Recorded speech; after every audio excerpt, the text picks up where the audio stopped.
আসসালামু আলাইকুম। কৃষিগুচ্ছ ভর্তি ২০২৪-২৫ সেশনে আমরা ইতিমধ্যে যেটা জানি সেটা হলো আমাদের আ সরাসরি বিশ্ববিদ্যালয়ে গিয়ে ভর্তির যে ডেট ছিল ওটা কিন্তু আমাদের শেষ। তো এর আগে আমরা আরেকটা যেটা জানি সেটা হলো আমাদের আ গণবিজ্ঞপ্তি কিভাবে হবে, কবে হবে এবং আমাদের আসন কত পর্যন্ত যেতে পারে, ওয়েটিং লিস্ট কত পর্যন্ত যেতে পারে সেটা আমরা দেখব। তার আগে আমরা আমাদের সর্বশেষ অবস্থাগুলো একটু জানি। সেটা হলো আমাদের ৯ টা বিশ্ববিদ্যালয়ে কিন্তু আমাদের মোট আসন হলো ৩৮-৬৩। এর মধ্যে মেরিট লিস্ট আমাদের ৩৮-৬৩ টাই আছে। আর ওয়েটিং লিস্ট দেওয়া হয়েছে ৭,০০০ প্লাস।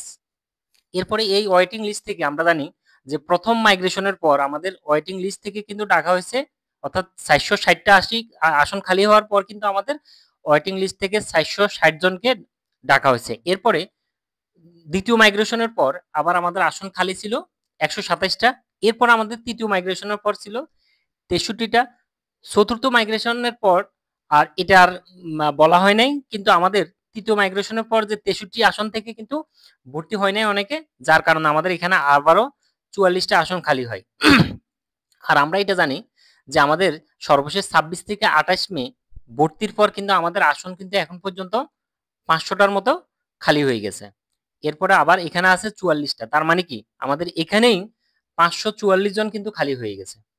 তার মানে আমাদের আমরা দেখি যে বাংলাদেশ কৃষি বিশ্ববিদ্যালয়ে আসন হলো ১১১৬টা। সরি, হ্যাঁ, ১১১৬টা। এর মধ্যে আমাদের আসন খালি আছে ৬৫টা। তার মানে কি নিচের দিকে যে এখনো গাজীপুর, শেরেবাংলা বা আশেপাশে যারা আছে তারাও কিন্তু এই বাংলাদেশ কৃষি বিশ্ববিদ্যালয়ে আরো ৬৫ জন অংশগ্রহণ করতে পারবে। এরপর আমাদের তারপরে গাজীপুরেও এখনো ৫০টা সুযোগ আছে, শেরেবাংলাতে ৫২টা, পটুয়াখালীতে ৯২টা, অনেক বেশি। চট্টগ্রামে মাত্র ২০টা, সিলেটেও অনেকগুলো আছে, ৯৮টা আছে। মানে নিচ থেকে সিলেট পর্যন্ত অনেকে কিন্তু সাবজেক্ট অটো মাইগ্রেশনের মাধ্যমে কিন্তু উপরে উঠতে পারবে। খুলনাতে আছে ৪৮টা, হবিগঞ্জে ৩০টা, কুড়িগ্রামে ৮০টার মধ্যে এখনো ৪৫টা আছে। মানে তার মানে কি আমাদের এখনো ৫০০টা আসন খালি আছে আমাদের এই যে সরাসরি বিশ্ববিদ্যালয়ে গিয়ে ভর্তি হওয়ার পর। এই ৫০০র সাথে আরো আছে ৪৪, তার মানে ৫৪৪। আগে আমরা জানি আমাদের আগে কিন্তু ওয়েটিং লিস্ট ৬৫০ পর্যন্ত কিন্তু এখনো ইতিমধ্যে চলেই গেছে। আর এখন আছে ৫৪৪, তার মানে ১১৯৪। এর মধ্যে অনেকে সাবজেক্ট চয়েস দেয় নাই। তার মানে এখন পর্যন্ত আমাদের কিন্তু এখানে ১২০০ প্লাস এখনই হয়ে গেছে। অর্থাৎ আমাদের যে নেক্সট গণবিজ্ঞপ্তি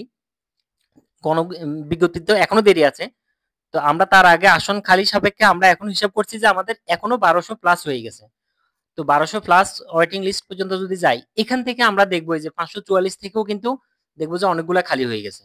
তার মানে সেক্ষেত্রে এখানেও যদি ২-৩০০ খালি হয় তাহলে আমাদের এটা চলে যাচ্ছে ১৫০০। তারপর আরো খালি হলে ১৬০০, ১৭০০। তার মানে কি আমরা এখনো পর্যন্ত ১৫০০, ১৬০০ ফিক্সড ধরে রাখছি। কপাল ভালো থাকলে সেটা ২০০০ও যেতে পারে। কারণ এর মধ্যে অনেকে আবার নিচের সাবজেক্ট গুলা বা দূরে বিশ্ববিদ্যালয় যাদের আশেপাশে তারা হয়তো ওগুলা ভর্তি হবে না। গুচ্ছে যদি সে ভালো সাবজেক্ট পায় এবং আরো কাছে পায়, সেক্ষেত্রে তারা ওইদিকে চলে যাবে। তো এর মধ্যে সময়টা যদি মেনটেন হয় আমরা দেখবো যে অনেক খালি হয়ে যাবে। সেক্ষেত্রে 2K মানে ২০০০ প্লাস হইতে পারে, তবে সেটা সম্ভাব্য। আমরা এখন পর্যন্ত ১৫০০-র ভিতরে মোটামুটি সাবজেক্ট হওয়ার সম্ভাবনা আছে। তো এই ক্ষেত্রে আমাদের মাইগ্রেশনের যেটা আমরা জানি যে এই আসন যে খালি হয়েছে এটা কিন্তু অটো মাইগ্রেশন হবে। অর্থাৎ এখানে যতজনের বিশ্ববিদ্যালয়ে ভর্তি হয়ে আছে সবার কিন্তু আসনের সাপেক্ষে খালি হওয়ার সাপেক্ষে কিন্তু অটো মাইগ্রেশন হবে। হওয়ার পরে তারপরে আমাদের গণবিজ্ঞপ্তির জন্য ডাকা হবে। তো গণবিজ্ঞপ্তিটা কিভাবে হবে সেটা হলো ওয়েবসাইটে হয়তো সরাসরি রাখতে পারে, আর না হয় যদি স্বাভাবিক নিয়মে হয় তাহলে সেক্ষেত্রে হবে যে ওয়েবসাইটে একটা অপশন আসবে, আমরা আইডি পাসওয়ার্ড দিয়ে লগ ইন করার পর আমাদের অপশন আসবে যে আপনি ২২ জুনে যে গণবিজ্ঞপ্তি সেটাতে ভর্তি হইতে ইচ্ছুক কিনা। যদি ইচ্ছুক হয় তাহলে ইয়েস, আর যদি ইচ্ছুক না হয় তাহলে অফ করে দিব। এক্ষেত্রে আমি বলবো এই সিস্টেমটা যদি চালু হয়, এই সিস্টেম না যদি সরাসরি ডাকে যে এত লিস্ট থেকে এত রুল পর্যন্ত সবাই আসেন, তাহলে সেক্ষেত্রে হিসাব ভিন্ন। আর যদি এইভাবে অপশন দেয় যে এত রুল থেকে এত পর্যন্ত আপনারা যারা যাবেন তারা টিক চিহ্ন দেন, যারা যাবেন না তারা অফের মধ্যে ক্লিক করেন।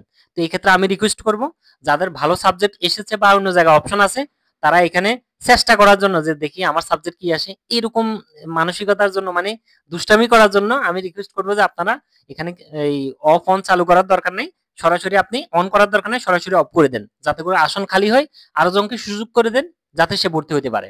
তাহলে সেক্ষেত্রে আমাদের যদি মোটামুটি এখানে দেখি যে আমরা 200-300 জন যদি অন না করে, তাহলে এখনই আমাদের কিন্তু 1500 পর্যন্ত হয়ে যাচ্ছে।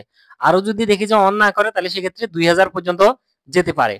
তো মোটামুটি আমরা এখন রিকোয়েস্ট করব যে যাদের ডাকে তারা সাথে সাথে অন করে দিবেন যাদের প্রয়োজন, আর যাদের প্রয়োজন নাই তারা সাথে সাথে অফ করে দিবেন। তাহলে আসনগুলো বোঝা যায় যে কি পরিমাণ ডাকা যাবে, এবং মোটামুটি গণবিজ্ঞপ্তিতে যেদিন ডাকবে আশা করি আমরা আশা রাখবো যাতে করে সবাই সাবজেক্ট পায়। সেটাই ওরা যদিও আরো কয়েকজন এক্সট্রা রাখবে, তো সেক্ষেত্রে আসন খালি হলে তারাও পরবর্তীতে ভর্তি হওয়ার সুযোগ পাবে। তো সবাই ভালো থাকবেন, ধন্যবাদ, আসসালামু আলাইকুম।